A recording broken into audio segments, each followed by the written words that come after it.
আচ্ছা, প্রথমেই বলি যারা, যারা মুড়ি মাখা খেতে ভালোবাসো আমার মতন তারা কিন্তু এই পুরো ভিডিওটা দেখো। আজকের কিন্তু এই ভিডিওটা দেখলে তোমাদের গালে জল অবশ্যই আসবে। আমি কিন্তু গ্যারান্টি দিয়ে বলতে পারি। তো যাই হোক, আমি যখনই মুড়ি মাখাই না তখনই কিন্তু এরকম সমস্ত কিছু কেটে গুছিয়ে নিই। তো এদিকে কিন্তু একটু আলু সেদ্ধ করে নিয়েছিলাম, সাথে কিন্তু মটর আর ছোলা একসাথে সেদ্ধ করে রেখেছিলাম। তারপরে এদিকে সমস্ত সবজি আমি কেটে নিয়েছি। এখানে পেঁয়াজ কুচি, কাঁচা লঙ্কা কুচি, টমেটো কুচি, শসা কুচি, সাথে নিয়েছি গাজর, একটু ধনেপাতা, এবার এক বাটি মতন চানাচুরও দিয়ে দিয়েছি। এবার কিন্তু সেদ্ধ করে রাখা আলুগুলো ছোটো ছোটো কেটে নিয়েছি, আর সাথে কিন্তু সেদ্ধ করে রাখা মটর আর ছোলা একসাথে দিয়ে দিয়েছি। সমস্ত কিছু আমি একটা গামলির মধ্যে দিয়ে এবার এর মধ্যে পরিমাণ মতো নুন দিয়েছি, সাথে কিন্তু একটু ভাজা মশলা দিতেই হবে। এটা দিলে কিন্তু এর টেস্টটা কিন্তু দারুণ আসে, আর একটু লেবুর রস।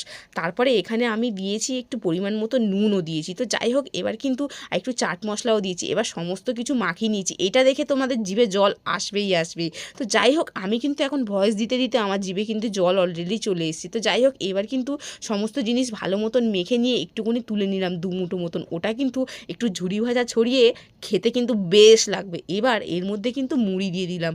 তারপরে মুড়িটার মধ্যে একটু সর্ষের তেল দিয়ে ভালো মতন মাখিয়ে নিলাম। ব্যাস, রেডি হয়ে গেল একদম আমাদের মুড়ি মাখা টেস্টি। আর কে কে খেতে ভালোবাসো তারা কিন্তু ভিডিওতে একটা লাইক করে দিও।